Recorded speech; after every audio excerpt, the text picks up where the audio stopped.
बढ़ता है दवाइयों में वो कम होगी और ध्यान योग से वो स्वयं स्वस्थ रहेंगे और प्रसन्न रहेंगे।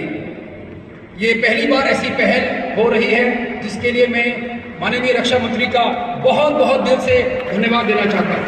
श्वास हेतु ध्यान के लिए एक सुंदर आगाज। हम सभी जोरदार तालियों से इस कैंडल लाइटिंग शुभ संकल्प के दीप जलाए।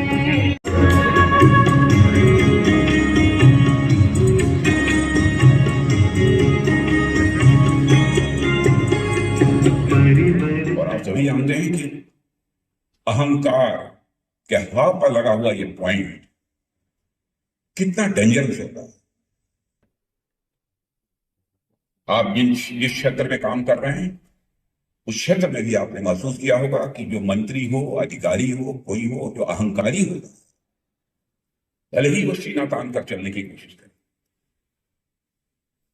लेकिन लोगों की नजरों में उसका सम्मान नहीं होता।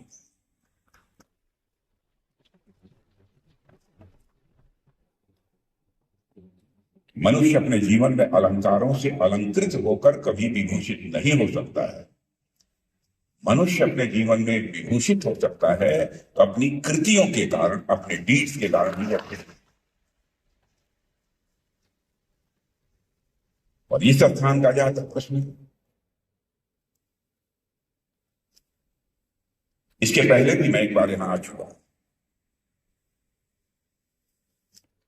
अद्भुत वाइब्रेशन,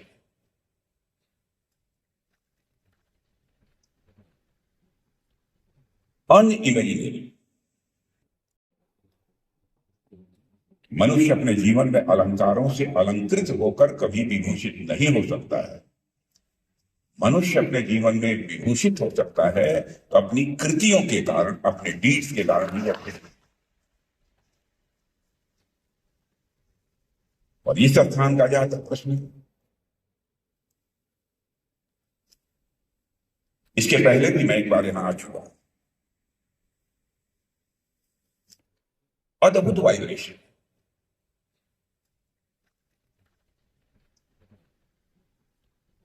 अनइमेजिनेबल। इस वाइब्रेशन को हम क्या नाम दें?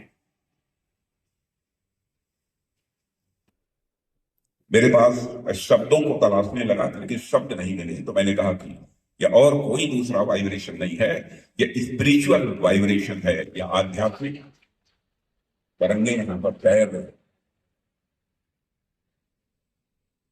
मैं देख रहा हूं हमारे यहां मंत्री बैठे हैं, मेंबर ऑफ पार्लियामेंट बैठे हैं, चेयरमैन बैठे हैं। शायद यदि किसी राजनीतिक पार्टी की कोई सभा होती तो लोग कहते मंत्री जी हैं उनको मंच पर बुला कर, सांसद जी हैं मंच पर, लेकिन निर्विकार भाव से सभी के साथ मिलजुल कर वह नीचे बैठे।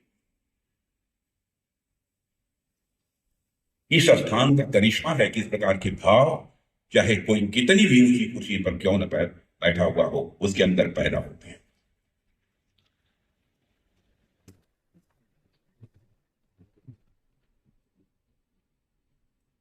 और यहां आते ही कोई हर व्यक्ति, मुझे लगता है कि अहंकार शून्य हो जाता है। जैसे कोई भी नंबर 1, 2, 3, 4, किसी नंबर के पहले अहंकार के हा के ऊपर लगा हुआ पॉइंट आप लगा दीजिए, उसकी वैल्यू अपने आप कम है।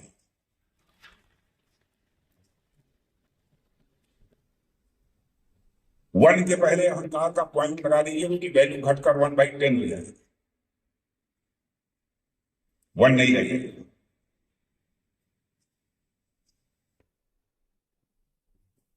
लोग कहते हैं कि साहब बहुत सारे ऐसे लोग हैं जो कभी मंदिर नहीं जाते, पूजा नहीं करते, मस्जिद नहीं जाते, इबादत करते हैं, फिर भी बड़े मन के लोग।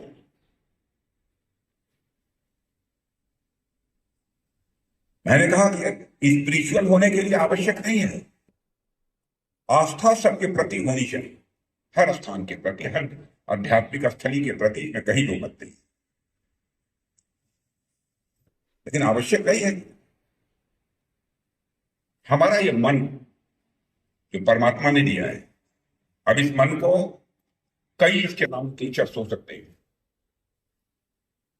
लेकिन मैं यह मानता हूं कि मनुष्य का मन जैसे जैसे बड़ा होता चला जाता है, मनुष्य उसी रेशियो में स्पिरिचुअल हाई, आध्यात्मिक ऊंचाइयों को हासिल करता चला जाता है।